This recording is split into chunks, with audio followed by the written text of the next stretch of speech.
नमस्कार। कश्मीर में पुलिस के एक नए निर्देश को लेकर एक बड़ी बहस छिड़ गई है। सवाल यह है कि क्या ये कदम सुरक्षा के लिए जरूरी है या फिर ये लोगों के अधिकारों का हनन है। तो चलिए आज इसी पूरे मामले को सिविल सेवा परीक्षा के नजरिए से समझते हैं। तो देखिए, ये सब शुरू हुआ एक प्रोफॉर्मा से, जिसे कश्मीर घाटी में गांव के प्रधानों को भेजा गया। इसमें मस्जिदों, उनके इमामों और मैनेजमेंट कमेटियों की पूरी जानकारी मांगी गई और बस इसी बात ने सुरक्षा और अधिकारों के बीच एक नई बहस को जन्म दे दिया है। तो हमारे सामने जो सबसे बड़ा सवाल है वो यही है, क्या इसे एक जरूरी सुरक्षा उपाय माना जाए या फिर इसे नागरिकों के मौलिक अधिकारों का उल्लंघन समझा जाए। यही वो संतुलन है जिसे हमें इस पूरे विश्लेषण में समझना है। इस मुद्दे को और अच्छी तरह समझने के लिए हम इसे 6 हिस्सों में देखेंगे। सबसे पहले, ये निर्देश है क्या, फिर इसके पीछे सुरक्षा का क्या तर्क है, इसकी आलोचना क्यों हो रही है, संवैधानिक पहलू क्या है, आगे का रास्ता क्या हो सकता है और आखिर में परीक्षा के लिहाज से क्या जरूरी है। चलिए सबसे पहले ये समझते हैं कि असल में कश्मीर में जमीनी स्तर पर हो क्या रहा है और ये नया निर्देश कहता क्या है। तो देखिए, ये निर्देश सिर्फ कश्मीर घाटी के लिए है। इसमें मस्जिदों, इमामों, मौलवियों और उनकी मैनेजमेंट कमेटियों के बारे में काफी डिटेल में जानकारी इकट्ठा करने को कहा गया है, जैसे कि उनके पते और बैकग्राउंड। असल में इसी डेटा कलेक्शन की वजह से ये पूरा विवाद खड़ा हुआ है। अब सवाल ये उठता है कि सरकार को इस तरह की निगरानी की जरूरत क्यों महसूस हो रही है। चलिए इसके पीछे दिए जा रहे सुरक्षा तर्कों को समझते हैं। इस पॉलिसी का जो मुख्य मकसद बताया जा रहा है वो है कट्टरपंथ का मुकाबला करना। कट्टरपंथ मतलब वो प्रक्रिया जिसमें कोई व्यक्ति चरम विचारधाराओं से इतना प्रभावित हो जाता है कि वो राज्य के ही खिलाफ हो जाता है। ये टॉपिक GS3 के सिक्योरिटी सिलेबस के लिए बहुत महत्वपूर्ण है। इसे इंटेलिजेंस लेड पुलिसिंग का नाम दिया जा रहा है। इसका मकसद ये है कि धार्मिक मंचों का गलत इस्तेमाल रोका जा सके और एक संवेदनशील इलाके में पब्लिक ऑर्डर बना रहे। मतलब ये एक तरह का प्रीएम्प्टिव यानी पहले से ही रोकने वाला उपाय है। लेकिन जैसा कि होता है, इस सिक्योरिटी फर्स्ट अप्रोच की बहुत आलोचना भी हो रही है और यही हमें इस मुद्दे का दूसरा पहलू दिखाती है। यहाँ पर जो मूल टकराव है वो बिल्कुल साफ है।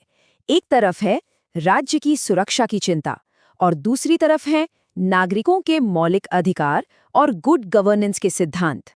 इसकी आलोचनाओं को समझना बहुत जरूरी है।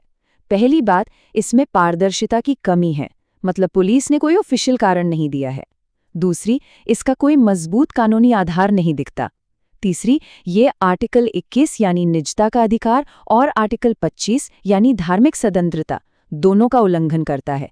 और चौथी बात, ये सिर्फ एक समुदाय को टारगेट करता है, जिससे एक शक का माहौल बनता है।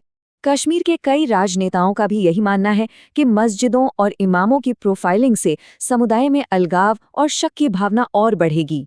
उनका तर्क है कि इससे कट्टरपंथ रुकने के बजाय शायद और भड़क सकता है, जो इस नीति के मकसद के बिल्कुल उल्टा होगा।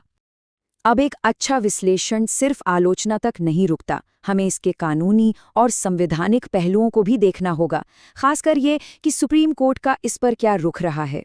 तो ये मुद्दा हमें सीधे राष्ट्रीय सुरक्षा बनाम व्यक्तिगत स्वतंत्रता की एक क्लासिक संवैधानिक दुविधा पर ले आता है। किसी भी करंट अफेयर को इन मूल सिद्धांतों से जोड़कर देखना ही एक मजबूत विश्लेषण की पहचान है। सुप्रीम कोर्ट ने KS पुट्टास्वामी केस में ये साफ किया है कि निजता के अधिकार पर कोई भी पाबंदी लगाने के लिए एक 3-fold टेस्ट पास करना होगा। पहला, एक्शन का कोई कानूनी आधार होना चाहिए। दूसरा, वो एक जायज़ मकसद के लिए ज़रूरी होना चाहिए। और तीसरा, वो आनुपातिक हो, मतलब कि सबसे कम दखल देने वाला विकल्प हो। कश्मीर के इस निर्देश को इन तीनों कसौटियों पर खरा उतरना होगा। तो फिर इसका हल क्या है? आगे का रास्ता क्या हो सकता है? एक बैलेंस्ड अप्रोच के लिए हमें कानूनी सुधार और कम्युनिटी एंगेजमेंट दोनों की ही ज़रूरत है। देखिए, कानूनी सुधारों की बात करें तो ऐसी निगरानी के लिए एक पारदर्शी कानूनी ढांचा बनाना बहुत ज़रूरी है। प्राइवेसी के मानकों का पालन होना चाहिए और कोई जुडिशियल ओवरसाइट जैसी व्यवस्था भी होनी चाहिए। जोर मास सर्वेलेंस के बजाय टारगेटेड इंटेलिजेंस पर होना चाहिए। लेकिन सिर्फ कानूनी उपाय काफ़ी नहीं है, समुदाय से जुड़ना भी उतना ही ज़रूरी है। इसमें नरमपंथी नेताओं और सिविल सोसाइटी से बात करना, भरोसा बनाना और कट्टरपंथ की जड़ जैसे कि बेरोजगारी उसको एड्रेस करना शामिल है, ताकि धार्मिक संस्थानों को सामाजिक सद्भाव के केंद्र के रूप में बढ़ावा दिया जा सके। चलिए अब सबसे ज़रूरी हिस्से पर आते हैं कि सिविल सेवा परीक्षा के लिए इस टॉपिक को कैसे तैयार किया जाए। जैसा कि हम देख सकते हैं, ये टॉपिक परीक्षा के तीनों ही स्टेज के लिए बहुत महत्वपूर्ण है। प्रीलिम्स में मौलिक अधिकारों पर सवाल आ सकते हैं, मेंस GS2 में ये गवर्नेंस और अधिकारों से जुड़ता है और GS3 में इंटरनल सिक्योरिटी से, और इंटरव्यू में सुरक्षा और स्वतंत्रता के बीच संतुलन बनाने पर राय पूछी जा सकती है।